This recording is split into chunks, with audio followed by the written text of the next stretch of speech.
वो योगी और बिस्व शर्मा जैसा पॉपुलर बनेगा 2024 में वही यूपी का किला फतेह करेगा। मोदी को यूपी में 80 सीट जिताने वाला सेनापति बम्पर सीट जिताने का उसका प्लान है रेडी। जिसकी एक चाल से मचेगा विरोधियों में घमासान, लोकसभा चुनाव से पहले बढ़ेगा सियासत का तापमान। अब तो चाहे विधानसभा चुनाव की लड़ाई हो या फिर बात दिल्ली के सिंहासन की हो, बीजेपी ने ठान लिया है कि कट्टर हिंदुत्व के मुद्दे पर ही वो चुनाव में जाएगी।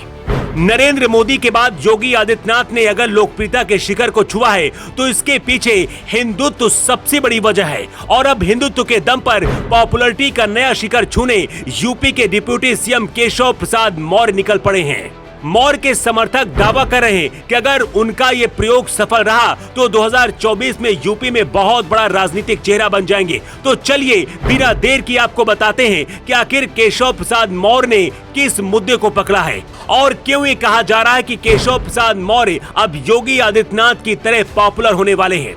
दरअसल इन दिनों उत्तराखंड के मुख्यमंत्री पुष्कर सिंह धामी देवभूमि उत्तराखंड में समान नागरिक संहिता यानी कि यूसीसी कानून को लागू करने के मूड में है। धामी का दावा है कि उनकी सरकार ने यूसीसी का मसौदा तैयार कर लिया है। धामी ने यूसीसी लागू करने के लिए मार्च 2022 में जो एक्सपर्ट कमेटी बनाई थी उसके सुझाव धामी को मिल चुके हैं। यानी एक शब्द में कहें तो उत्तराखंड में समान नागरिक संहिता का ब्लूप्रिंट तैयार हो चुका है और अब केशव प्रसाद मौर्य ने इसी मुद्दे को लपक लिया है। यूसीसी पर बड़ा बयान देते हुए केशव प्रसाद मौर्य ने कहा है, समान नागरिक संहिता लागू करना आज के समय की मांग है। समान नागरिक संहिता का जिक्र भारत के संविधान में किया गया है। यूसीसी कानून एक भारत श्रेष्ठ भारत को और सशक्त करेगा।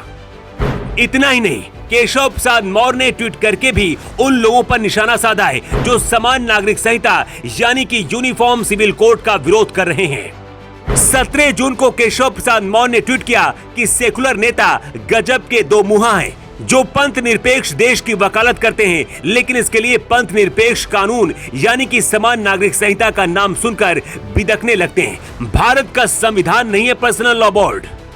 यूपी के डिप्टी सीएम के भड़कने की एक वजह यह भी है कि all India Muslim personal law board ने यूसीसी को देश के लिए हानिकारक बताया है, जबकि यूसीसी में जो बातें हैं वो कहीं से भी देश के लिए नुकसानदायक नहीं है।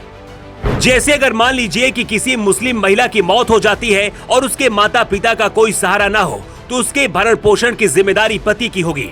इसके अलावा अगर मुस्लिम कपल लिव इन रिलेशन में होंगे तो इसका डिक्लेरेशन जरूरी होगा। बहु विवाह पर पूरी तरह से रोक लगा दी जाएगी।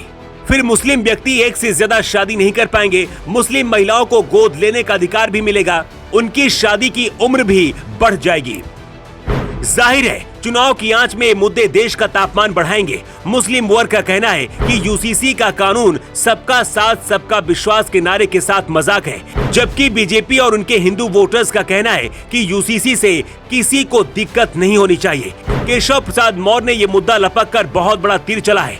उत्तराखंड के बाद यूसीसी का इशू यूपी आएगा तो मौर्य फिर से इस मुद्दे को कैश करेंगे। ब्यूरो रिपोर्ट जेवर 24।